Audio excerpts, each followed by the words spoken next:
இல்ல அந்த மாதிரி ஒண்ணும் இல்ல. பத்திரிகையாளர்கள் தான் பரப்பி விட்டு இருக்கிறீங்க. எங்கேயும் எந்த வைரஸும் பரவல. ஒவ்வொரு முறையும் அந்த பருவமழைகளின் போது வருகிற அந்த சாதாரண காய்ச்சல் தான். நீங்களாவே வைரஸ் காய்ச்சல் வந்துருச்சு, எல்லாரும் முகமூடி போட்டுக்கணும், எல்லாமே மொத்த முடிவும் எடுக்கிறது சென்னையில் இருக்கிற பத்திரிகையாளர்கள் தான். அந்த மாதிரி ஒன்றும் இல்லை.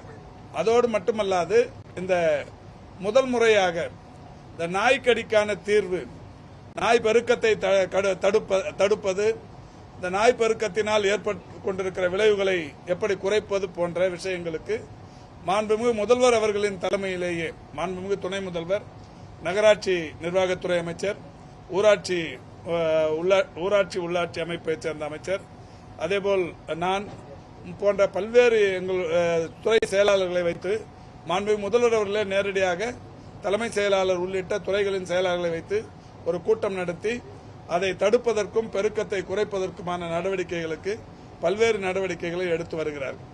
இது தமிழ்நாட்டில் மட்டுமே இருக்கிற விஷயம் அல்ல, உலகம் முழுவதும் நாய் என்கின்ற அந்த இனம் இருக்கத்தான் செய்கிறது. இதை பொதுமக்கள் இந்த பாதிப்புகளிலிருந்து அவர்களை காப்பாற்றுவதற்குரிய நடவடிக்கைகளை அரசு தொடர்ந்து எடுத்து வருகிறது.